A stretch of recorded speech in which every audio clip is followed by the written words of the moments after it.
A police van moving on a highway with a speed of 30 km per hour fires a bullet at a thief's car speeding away in the same direction with a speed of 192 km per hour. If the muzzle speed of the bullet is 150 meter per second, with what speed does the bullet hit the thief's car? Police van is here.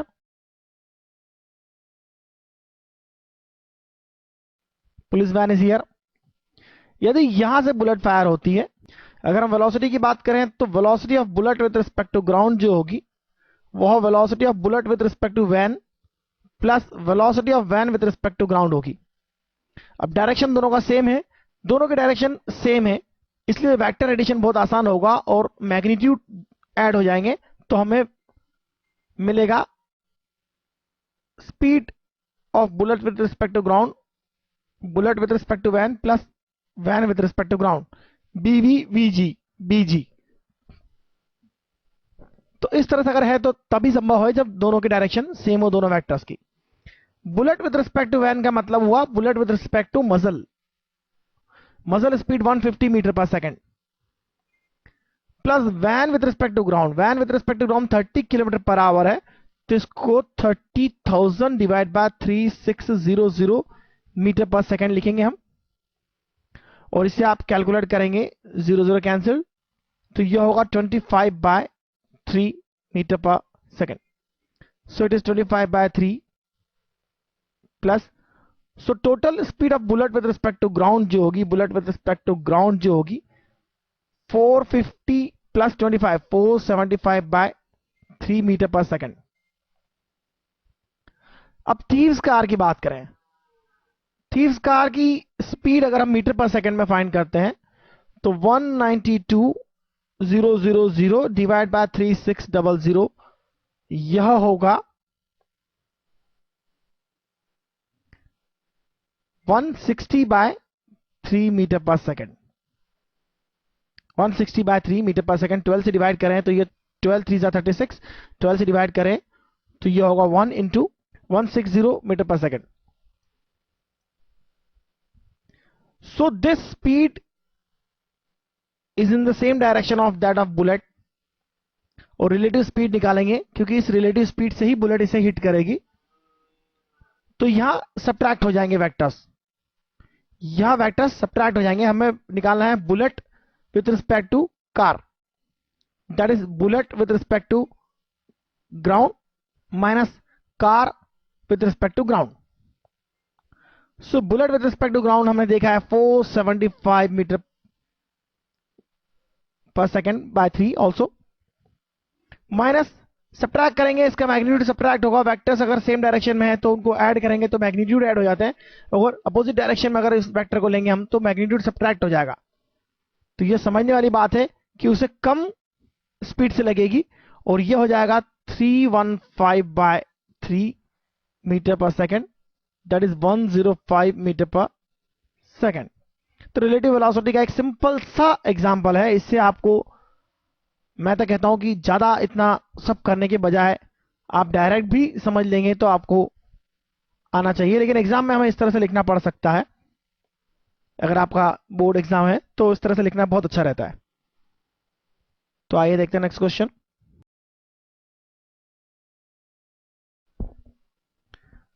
.19 suggest a suitable physical situation for each of the following graphs. यहां हम क्या देख रहे हैं, x constant है with respect to time, फिर x बढ़ता है लीनियरली. x बढ़ने का मतलब पार्टिकल एक डायरेक्शन में मूव करना चालू करता है with constant velocity.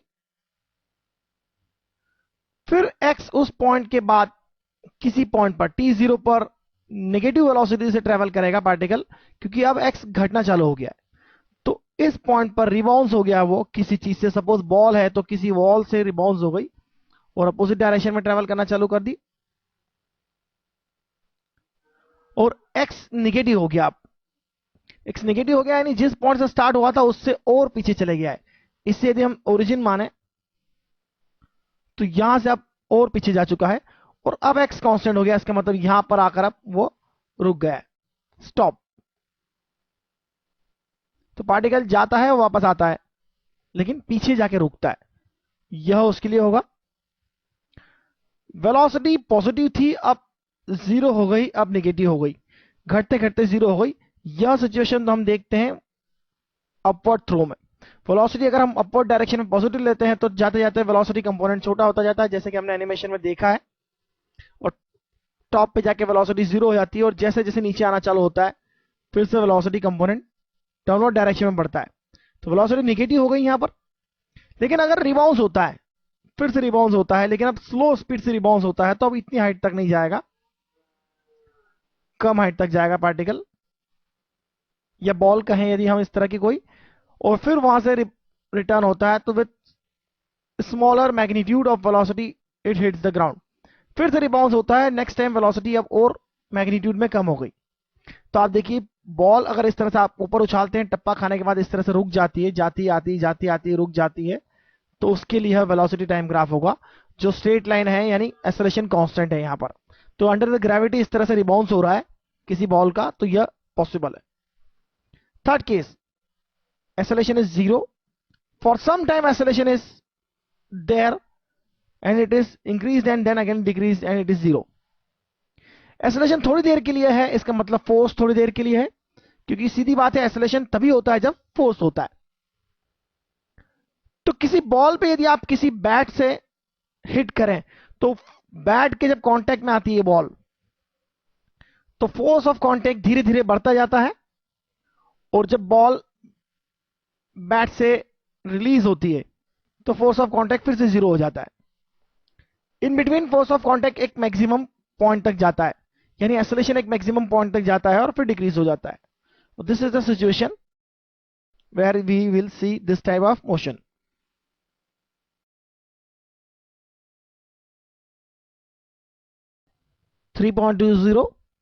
Figure 3.23 gives the xt plot of a particle executing one-dimensional simple harmonic motion. You will learn about this motion in more detail in chapter 14. Give the signs of position, velocity and acceleration. Position, velocity और acceleration के हमें sign पता करना है of the particle at t is equal to 0.3 second, 1.2 second and minus 1.2 second. सबसे पहले हम देखते हैं position, velocity और acceleration. Time is 0 second. What is there? 0 पर पोजीशन क्या है, टाइम 0 पर पोजीशन 0 है, लेकिन 0.3 पे हमें फाइंड करना है। 0.3 is somewhere here, this is 0 second, this is 1 second, this is 0.5 second, mid point पे 0.5 सेकंड होगा। थोड़ा बड़ा ग्राफ बनाया जाए तो यह 1 सेकंड है, यह 0.5 सेकंड है, 0.3 सेकंड यहां पर कहीं पर होगा, और 0.3 सेकंड पर आप यदि स्लोप देखें तो स्लोप इस तरह से होगा, टेंजेंट का स्लोप इस डायरेक्शन में होगा, और इस डायरेक्शन में स्लोप होने का मतलब वेलोसिटी नेगेटिव है, और x अगर नीचे की तरफ है यहां पर है तो x भी नेगेटिव है, पोजीशन भी नेगेटिव है, क्योंकि x ऊपर पॉजिटिव होता है, x नीचे नेगेटिव होता है। और एक्सेलरेशन की बात करें तो स्लोप ऑफ टेंजेंट क्या हो रहा है, आप आगे जैसे जैसे आगे जाएंगे स्लोप ऑफ टेंजेंट इस तरह से बढ़ता जाएगा, यानी यह लाइन इस तरह से घूमती जा रही है, इस डायरेक्शन में घूम रहा है स्लोप एंटी क्लॉकवाइज, तो स्लोप बढ़ रहा है। स्लोप बढ़ रहा है मतलब एक्सेलरेशन पॉजिटिव है, स्लोप बढ़ रहा है, एक्सटी ग्राफ का स्लोप बढ़ रहा है मतलब वेलोसिटी बढ़ रही है, वेलोसिटी बढ़ रही है इसका मतलब एक्सेलरेशन पॉजिटिव है। न्यूमेरिकली बढ़ रही है, न्यूमेरिकली मतलब न्यूमेरिकल वैल्यू उसकी नेगेटिव से 0 और 0 से पॉजिटिव हो रही है। अब हम 1.2 सेकंड पर देखते हैं, t 1.2 सेकंड पर क्या हो रहा है। 1.2 सेकंड यानी यहां पर पोजीशन एक्सिस के ऊपर है, t एक्सिस के ऊपर है तो पोजीशन पॉजिटिव होगी।